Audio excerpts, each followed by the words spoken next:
What happens when a prince walks onto a cozy British sofa expecting adoration, and instead meets a presenter who's not afraid to ask what everyone else is thinking? On this morning, beneath the soft lighting and friendly chatter, Prince Harry thought he was in safe territory. But as Allison Hammond's questions grew sharper and his answers more arrogant, the smiles faded, the tension rose, and daytime TV turned into a live-fire confrontation. By the time it was over, the nation wasn't talking about his new project. They were talking about the moment Allison finally snapped and told him to leave. The This Morning studio looked exactly as viewers loved it. Warm light pouring through the fake windows, pastel cushions perfectly arranged on the big corner sofa, mugs on the coffee table, the London skyline glowing softly on the screen behind. Everything screamed comfort, familiarity, easygoing British chat. Everything except the man sitting on the end of the sofa. Prince Harry lounged back, one arm draped over the cushion, legs spread a little wider than necessary. He wore an expensive but casual gray suit over a black shirt. His jaw was clenched, though, and his eyes flicked around the studio with a mixture of boredom and suspicion. Allison Hammond sat opposite him, perched slightly forward, hands joined on her knee. She smiled wide and genuine as ever. Next to her, Dermot O'Leary shuffled his notes, shooting her a quick, "Here we go" glance before turning his trademark easy grin on their guest. "Good morning, everybody," Allison beamed, looking straight down the camera. "We have a very special guest on the sofa today. He's been the talk of the town, around the world, all over the headlines. Prince Harry is here." The studio crew gave a polite burst of applause. Harry managed a controlled nod and a tight-lipped smile, lifting his hand in a small, almost reluctant wave. "Harry, welcome," Dermot said smoothly. "Nice to have you with us." "Yes, well," Harry shrugged, his voice clipped. "Thought I'd give daytime another chance." The joke, if it was one, landed with a dull thud. Allison laughed anyway, her instinct to keep things light kicking in. "We're honored you chose this morning, babes," she said warmly. "We're very chilled here, no grilling, just a chat." Harry's eyebrow twitched. "We'll see," he replied, and there was enough steel in his tone that Dermot's smile faltered for half a second. Allison pressed on. "So, Harry, you're here today to talk about your new mental health initiative, which I think is amazing," she began, tapping the card in her hand. "You've been very vocal about your own struggles. How are you doing, really?" It was the gentlest, kindest opener she could have chosen, yet Harry's response came wrapped in thinly veiled irritation. "How am I doing?" he repeated. "Better than I was when I lived in a gilded cage? Let's put it that way. I've escaped the circus. Now I just have to deal with the clowns asking about it." Allison blinked once. The word clowns hung in the air like a bad smell. Dermot shifted slightly, clearing his throat. "Well," Dermot said lightly, "luckily for you, we quite like being clowns around here." The audience chuckled, easing the tension a bit. Allison let out a big, generous laugh. "Yeah, love, if I'm a clown, I'm the one with the best lipstick," she joked, pointing to her face. Harry gave a small huff of amusement, but there was no real warmth in it. "You said it, not me," he murmured. Allison ignored the jab. She'd been in front of cameras long enough to know when a guest came in, prickly. Her job was to draw them out, not push them over the edge, at least not yet. "Let's go back a bit," she said, tone gentle. "People here grew up watching you, Harry. The little boy walking behind his mum's coffin, the naughty teenager, the soldier in uniform. When you look back at that young Harry now, what do you feel?" For the first time, something like emotion passed over his face. His jaw worked, and he looked down at his hands. For a second, everyone in the studio felt the weight of the question. Then his eyes hardened. "I feel," he said slowly, "like he was sacrificed to keep a myth alive, to keep everyone else comfortable. Everyone loved the image of that grieving boy, but nobody cared about the person behind it. Not the institution, not the press, certainly not the public." There was a beat of silence. Allison's smile faded into a sympathetic frown. "I think that's a bit harsh on the public, Harry," she said softly. "People watching at home cared very deeply." "Did they?" he cut in. "Or did they just enjoy the story? People love a tragedy, Allison. It gives them something to talk about over their tea." Dermot shifted again, his fingers tapping his notes. "I think people would say they admired your mum and felt for you, mate," he offered carefully. "I know I did." Harry's gaze snapped to him. "Admiration doesn't bring anyone back," he said sharply, and it certainly didn't stop the cameras from hounding her until she crashed in a tunnel. The mood on set dropped a few degrees. Even the steady hum of the studio equipment seemed to quieten. Allison took a slow breath. She understood pain. She also understood when someone was using it as a weapon. "Of course it didn't," she replied gently. "And nobody's trying to minimize that. Your mom meant a lot to this country. She still does. I think people just want to make themselves feel better about what happened," Harry interrupted again, a bitter edge in his voice. "You're all very good at that. Rewrite the story so you look like the heroes." There it was, the first flash of true arrogance, not just defensiveness. It washed over the sofa like a cold wave. Dermot glanced at Allison. She gave the tiniest shake of her head. She could handle this. She straightened slightly, her tone still soft, but more grounded. "Okay," she said, "let's talk about your version of the story then. You've left the royal family, you've spoken openly, you've written a book. Some people say you've already told everything there is to tell. Why keep going? Why another initiative, another interview, another spotlight?" Harry gave a humorless smile. "Because as long as people like you keep asking, there's clearly more to say." The audience let out a small, uneasy laugh, unsure if it was supposed to be funny. "All right," Allison said slowly. "But we're not dragging you here, babe. You chose to come on." "I chose to come on," he replied, "to discuss important work, not to be poked at like some exhibit from a broken dynasty." Dermot rubbed his forehead. "We're just chatting, Harry," he said, still trying for friendly. "It's this morning, not a tribunal." "Feels the same from this side of the sofa," Harry shot back. Allison's eyes flashed for a fraction of a second, the first sign of annoyance. She masked it with a smile, but the warmth was dimmer now. "Okay then," she said. "Let's talk about the work. You've said your new project is about helping people feel heard and respected. Do you ever worry that when you speak about your family so publicly, they don't feel that same respect?" Harry's laugh was sharp this time. "Respect? You think they respected me? That system respects titles, not people. If they want respect now, they can start by apologizing to me and my wife for what we went through." "And what would that apology look like?" Allison pressed, still calm. "A phone call? A statement? A private conversation?" "Try a lifetime of silence," Harry said coldly. "No briefings, no leaks, no smears, just leaving us alone. Something the British media seems incapable of." He looked pointedly at the cameras as he said it, as if this morning itself were part of the machine he despised. Dermot shifted, about to change the subject, but Allison wasn't ready to let it slide. The viewers at home deserve more than rehearsed bitterness. "Harry," she said gently but firmly, "you do realize you're sitting on national television right now, yeah? You're not exactly choosing silence yourself." For the first time, a few people in the audience clapped, a small burst of approval.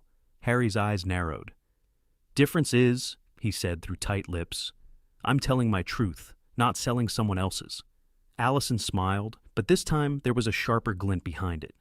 "Well," she replied, "here on This Morning, we like to think the truth can handle a few questions." The tension thickened. The show's producer, watching from behind the cameras, signaled for a break, but they still had a minute to fill before the ad bumper. Dermot gave a nervous laugh.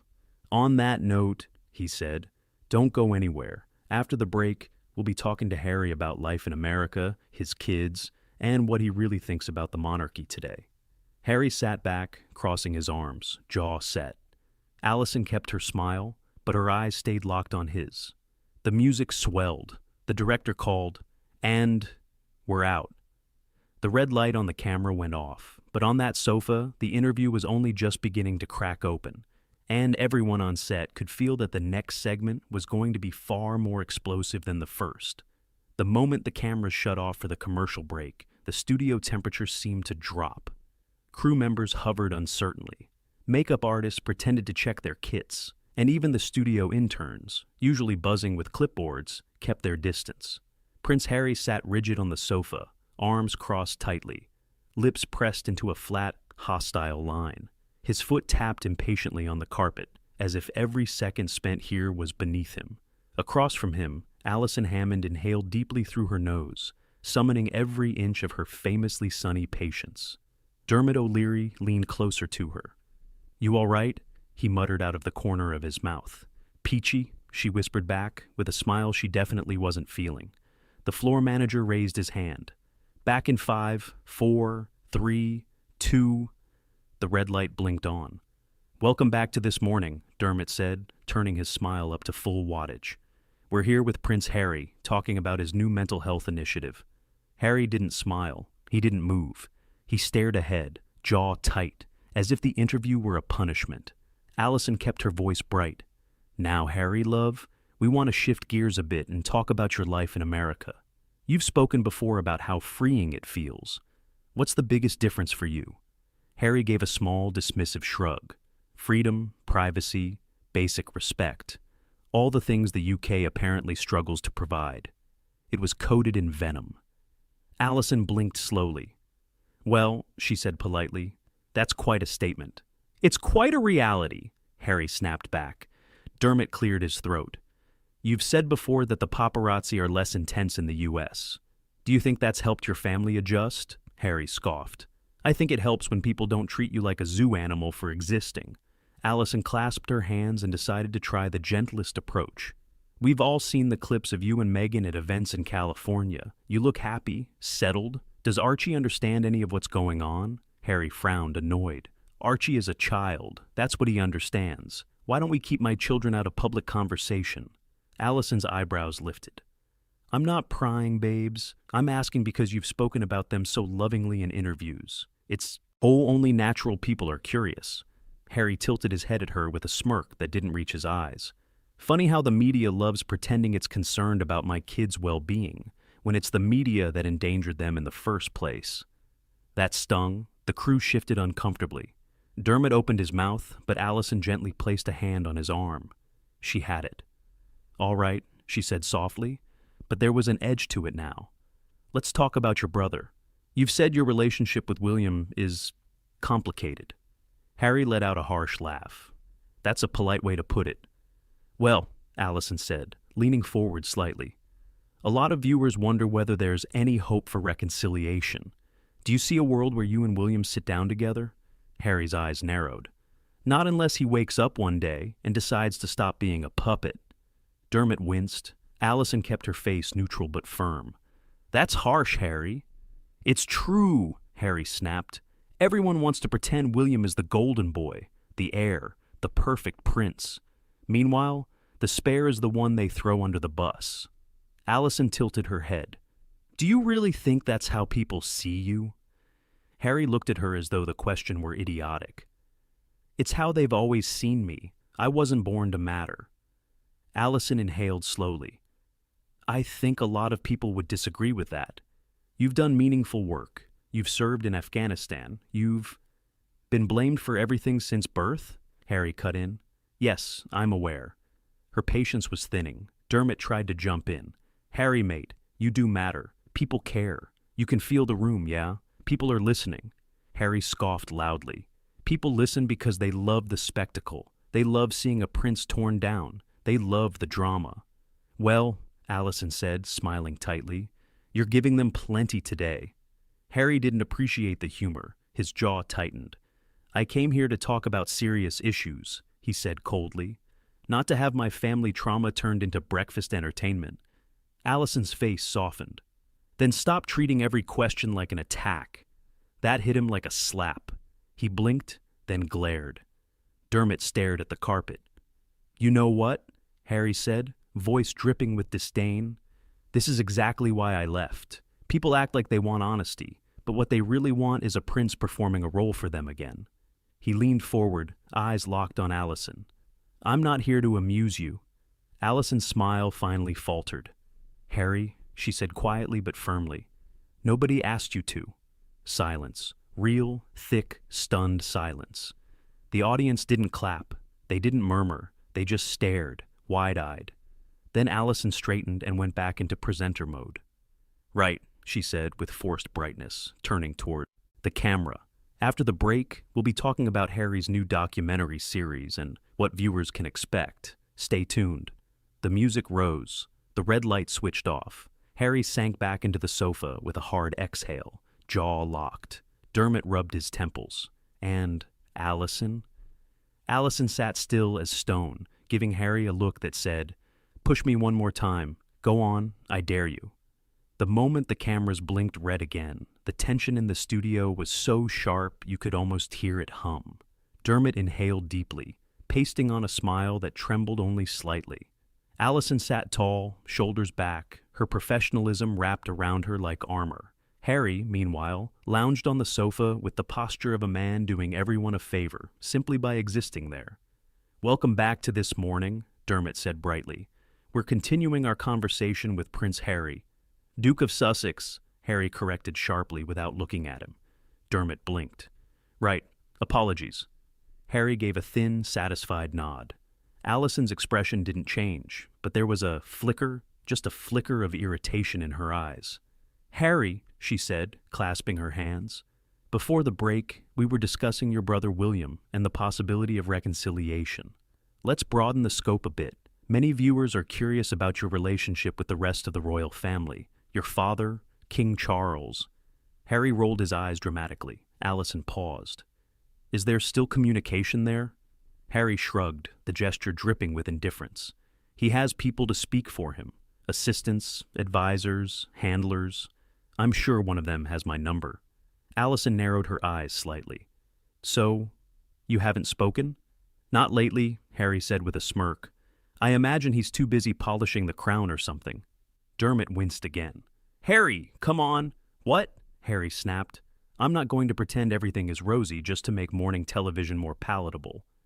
Allison kept her voice calm but firmer now. "We're not asking you to pretend. We're asking for honesty, not hostility." Harry leaned forward, eyes flashing. "Honesty makes people uncomfortable, Allison. That's not my problem." Dermot tried to lighten the mood. "Let's pivot for a moment." Harry cut him off sharply. "No, let's not pivot. Let's stop pretending the monarchy is some flawless fairy tale institution. I'm the only one willing to tell the truth." "You're not the only one," Allison said, her tone finally losing some of its softness. "You're just the one who keeps repeating it the loudest." Harry stiffened. "Are you suggesting I enjoy airing my trauma?" "I'm suggesting," she said carefully, "that maybe repeating the same wounds on every platform has made it harder for people to see the good work you're doing." Harry let out a short, humorless laugh. "People prefer drama over depth. That's why shows like this exist." The studio went utterly still. Dermot's eyes widened. Allison blinked once, slowly. "Shows like this?" she repeated. Harry waved a dismissive hand. "You know, light entertainment. Nothing too challenging." Something inside Allison's jaw twitched. "Harry," she said, her voice controlled but icy. "We've interviewed presidents, scientists, activists, survivors. You underestimate us." Harry smirked. "Do I?" Dermot muttered under his breath. "Oh, bloody hell." Allison chose not to acknowledge it.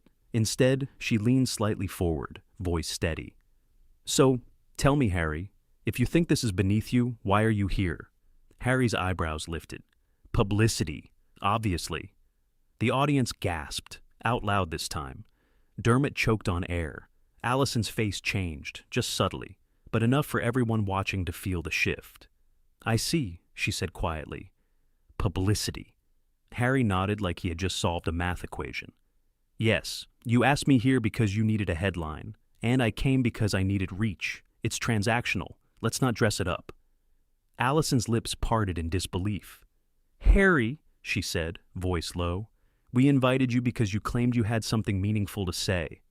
"I always have something meaningful to say," Harry shot back. "It's not my fault if people can't handle it." Dermot leaned forward reluctantly.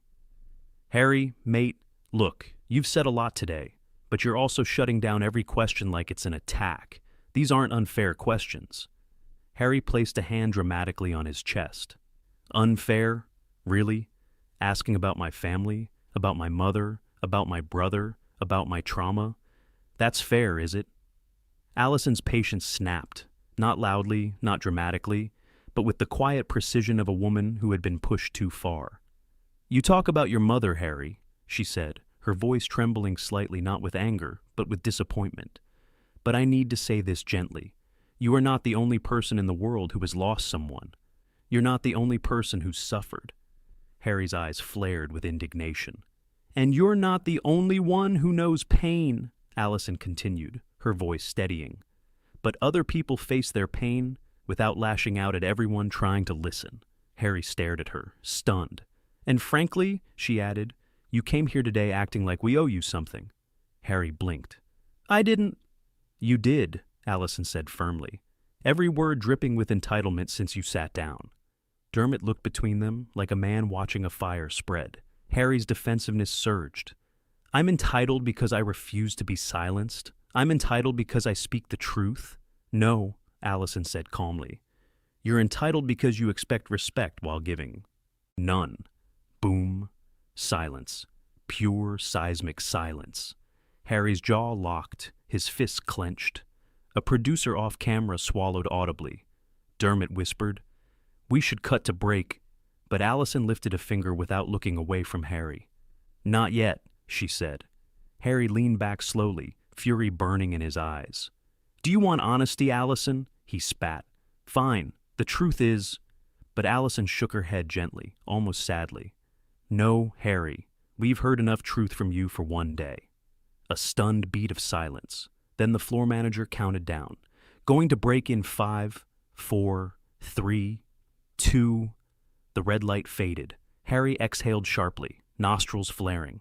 Allison sat back, chest rising and falling, collecting herself for the storm she knew was coming. Because one thing was certain, the next segment would be the one that finally blows everything up. The tension clung to the studio like smoke as the cameras flicked red once more. The break had done nothing, absolutely nothing, to calm the atmosphere. If anything, it made the temperature rise. Dermot cleared his throat as if trying to swallow fear itself. Allison sat straight, still professional, but her jaw held a firmness that hadn't been there in Part 1, Part 2, nor even at the beginning of Part 3. And Harry, Prince Harry, Duke of Sussex, sat forward, elbows on knees, eyes burning with indignation so sharp it sparked across the set. Welcome back, Dermot began carefully. We're here with Prince Harry interrupted sharply, is fine. Dermot blinked at Allison. She nodded once, as if silently telling him, just keep going. So, Dermot continued, we want to shift gears for a moment and talk about your charity work, your projects. Harry let out a loud, frustrated sigh that visibly grated across the room. Oh, for God's sake, he muttered. Are we really doing the PR questions now? How typical. Dermot's mouth fell open slightly. Harry, we're trying to give you a chance to talk about your actual work. Harry rolled his eyes. Please, everyone knows you'll drag me back to royal gossip within 30 seconds. Let's not insult each other. That was it. The audience heard the snap inside Allison, the emotional sound of someone who had been patient long enough. Harry, she said slowly, you came here today to talk about your work. That's why the team invited you. Harry laughed in a short, mocking burst. Don't patronize me, Allison. You invited me here because I'm a headline. So, let's not pretend you're suddenly interested in my foundations and outreach programs. Allison's lips pressed into a thin line. Dermot lifted a hand. Harry, mate. Harry swung his gaze toward him with ice. Don't mate me. I'm not your buddy. Dermot recoiled as if struck. The studio gasped. Allison inhaled, slow and deep.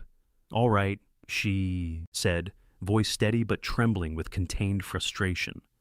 Let's move forward. You've been in the headlines recently due to comments about your brother. There it is, Harry snapped, pointing a finger dramatically. See? Straight back to William. You people are obsessed. Allison blinked. Harry, you're the one who publicly discussed him. You spoke about him in your interviews. You wrote about him in your book. You compared him to... Harry cut her off, voice rising with arrogance. I shared my truth, my story. If the media can't handle that, it's not my problem. Allison kept her voice measured. Barely. It becomes a problem when you attack anyone who asks about it. Harry's nostrils flared. Attack? You think I'm attacking you? Please. If I were truly attacking you, you'd know. Dermot whispered, Jesus Christ. Allison's shoulders squared. The temperature in the room shifted again, this time decisively. Harry, she said, voice low but firm, you're a guest here, and you're not behaving like one. We've tried to have a respectful conversation with you." Harry's laugh cut her off like a blade. "Respect?" he barked. "You ambush me with emotional manipulation and gossip. Respect has to be earned, Allison. And this show," he waved his hand in a dismissive arc, "hasn't earned mine." The audience actually gasped out loud. Allison froze. Dermot closed his eyes in defeat. The floor manager audibly muttered, "Oh, God." "Harry," Allison said softly, her voice finally trembling, not with fear, but with controlled anger. "That was uncalled for." Harry leaned back smugly. "Truth hurts, doesn't it?" Now, Allison Hammond was not someone who snapped easily. She was known for being warm, gentle, welcoming, the person you wanted to interview you. But what Harry had just said, the arrogance dripping from each word, was the final straw. She sat slowly back in her chair, folded her hands, and looked at him with piercing calm. "Okay," she said. "Let me say something. And listen carefully, Harry." Harry smirked. "Oh, this should be good." Dermot whispered, "Mate, don't—" But Harry ignored him. Allison leaned forward just an inch. It was enough to silence the whole room. "You keep coming on these platforms," she began quietly, "claiming you want to tell your story, your truth, your trauma. But what I see sitting in front of me today is not a man sharing his truth." Harry frowned, thrown off. "What I see," she continued, steady as stone, "is a man convinced everyone owes him something." Harry stiffened. "What I see," she went on, "is someone who expects the world to bow because he once had a title." A few audience members clapped involuntarily. Harry's jaw clenched. "Are you done?" "No," Allison said, her voice rising an inch. "Not yet." Dermot's hands were on his face. "What I see," Allison pressed, "is someone who demands respect while offering none. Someone who lashes out at every question, every host, every person who doesn't feed his ego exactly the way he wants." Harry scoffed loudly. "Oh, please!" "And someone," she finished, "who is mistaking arrogance for strength." Harry sat frozen. Allison inhaled deeply, gathered herself, and said the words that would break the internet by nightfall. "You know what, Harry? We're done." Harry stared at her, stunned. "Excuse me?" Allison stood up slowly. "This isn't working. This isn't journalism anymore. It's emotional abuse, and we don't tolerate that on this show." Harry looked around, almost laughing. You're throwing me out?" Dermot whispered. "Allison, are we?" "Yes," she said firmly. "We are." She turned toward the cameras. "Producers, we're ending this interview now." Harry sputtered. "You can't be serious." Allison looked back at him with unwavering calm. "This isn't Buckingham Palace," she said softly. "And I'm not one of your courtiers." A beat. "Please leave the studio." The room erupted. The audience gasped. Dermot nearly fell off his chair. The crew stood frozen like statues. Harry stood, his face flushed red with shock and fury. "You'll regret this," he hissed. Allison lifted her chin. "No, Harry. I'll sleep fine." Harry ripped off his microphone, threw it onto the sofa, and stormed off toward the exit. Cameras captured every step. As he disappeared off screen, Dermot exhaled hard. Blimey. Allison turned back to the camera, composed once more. "Ladies and gentlemen," she said softly, "thank you for staying with us. We'll be right back." The red light blinked off. The studio fell silent. Everyone knew they had just witnessed not an interview, but a televised implosion. And that was Prince Harry's explosive appearance on this morning, a moment that started with tension and ended with a clash no one will forget. What do you think? Did Allison do the right thing by ending the interview, or did Harry finally cross a line that couldn't be ignored?